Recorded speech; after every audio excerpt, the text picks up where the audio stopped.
There's different ways to use tape. They all start out pretty much the same way. Let me show you the beginning of it.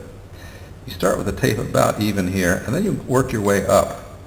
And we want this hollow tube above the end of the wire, like this. So they got this flexy part. You're going to fold that over, and then we basically go the opposite direction. And so we'll have a cap, if you will, of tape over the end of there.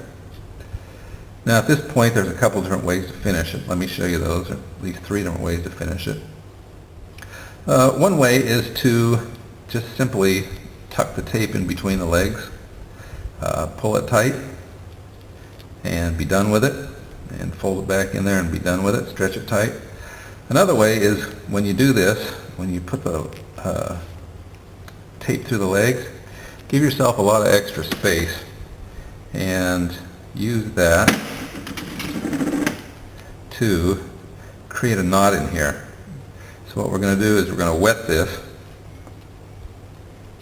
and quickly before the water dries out, we're going to tie a knot around this leg like this. This is what they used to do in old cars. They used black tape, but it didn't have any adhesive on it, and they would do this technique and then just pull it tight before it dries.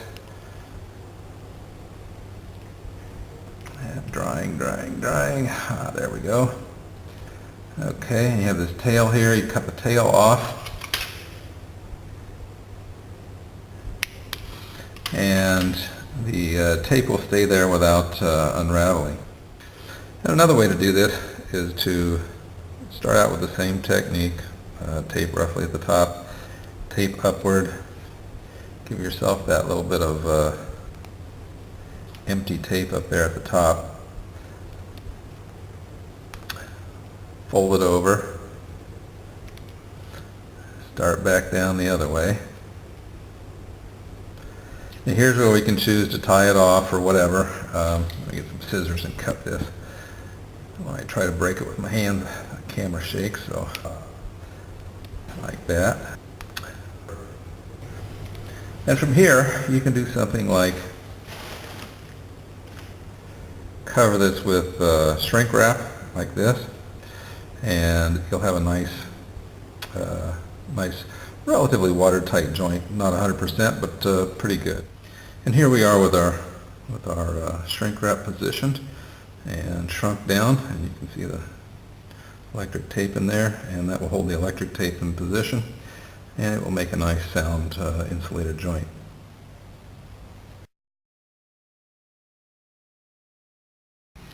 When taping an inline splice, I typically start about the width of the tape away and start wrapping it tightly around. In fact, if you can stretch it, that's better. Put a little stretch to the tape. Make sure there's no sharp points in your joint that we're going to poke through the tape. If there are, take them down with pliers, file, whatever it takes to smooth them down. You can use multiple wraps to give you more electrical and mechanical protection, and wrap well past the joint. Again, at least the width of the tape. Most people will stop here. What I prefer to do is carry it out, and we're going to wet the tail of the tape, and we're going to tie a knot in it quickly before it dries. Like this. Pull it taut over the end. It's drying out here a little bit.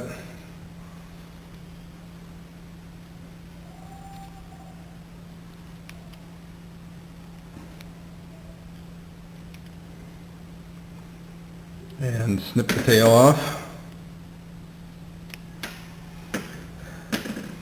And that wrapping won't come loose as easily as just ending the tape and leaving the adhesive to do the work.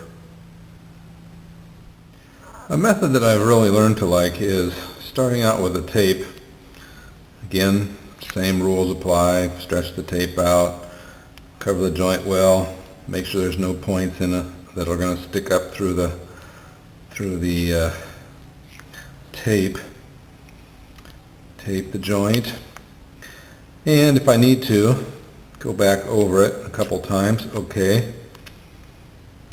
so may end up with a thick joint, but that's okay. So now I've got something that's well covered. But in order to give it some little better looks, whatever, and to hold the tape in place over a longer period of time, I prefer now to finish it out with a piece of shrink wrap like this, and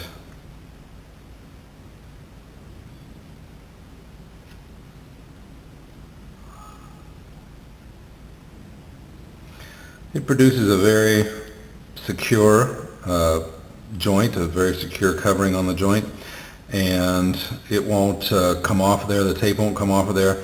But because I'm using tape, I can build up more insulation, build up a thicker insulation around the joint and make it more secure, and in the end make it a little bit better looking and a little more professional looking. So a combination of tape and shrink wrap is now my preferred method of doing things most of the time.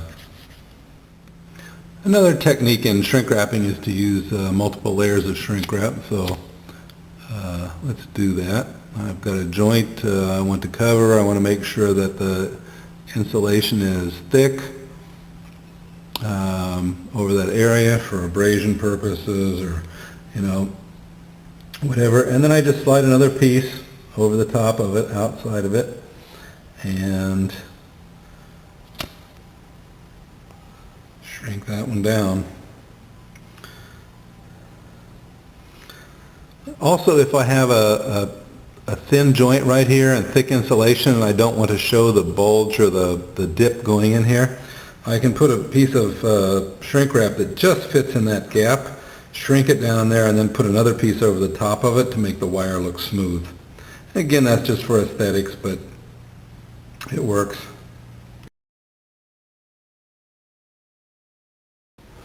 Okay, let's tape a three-way joint. We'll start like we do in an inline joint, and I'm going to go this way. I'm going to move the wire just because it's a little easier to keep something fixed. And I'm going to tape towards the center joint. Now, one of the tricks is I got to keep something from going in here and making contact, so I got to protect this where this joint comes off. So I'm going to tape right up against the yellow wire, the extension. I'm going to go around like this, and keeping it tight. And now I'm going to go right where this angle is, and I'm going to go across here like this. And you see now I've got this protected in here. Like that. Come up around again. I'm going to go protect the other side. Like that. Okay, so now I've got both of these protected. Come up here like this. Change directions, and I'm going to go around the yellow wire to make sure I protect it. Go up a bit. It would be more beautiful if my tape weren't wrinkled.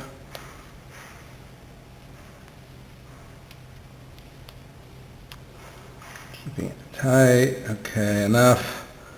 Back down. I still have to go back and tape this side.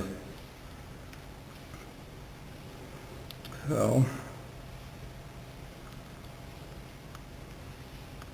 go down. I've already protected here, I've already protected here.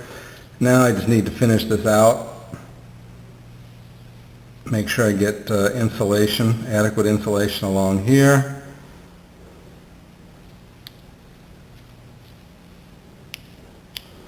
Like that. Now I can go back and do this multiple times if I need more protection on the wire on the joint. And typically I'll either tie it off like on the others, or add the shrink wrap to, it doesn't have to be this big, but just a piece of shrink wrap here to lock the tape in place. So that's it, taping up a three-way joint.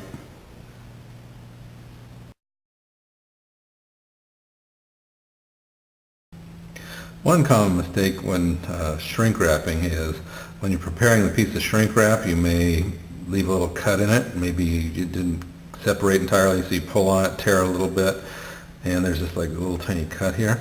And let's see what happens when we go to shrink wrap this. See, the split will open.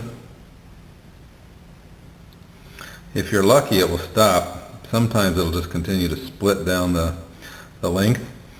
The only way to do it is either cut it all the way off and re-prepare it. Sometimes you can take a razor blade, and if you're very careful, cut around here in a nice circle. Again, make sure you don't leave a kind of a hanging cut when you do it, and peel that bad spot off, but of course then you lose a little bit of your space. So again, common mistake, if you leave a cut or nick in the shrink wrap, it can open up and it can also propagate down here quite a bit more.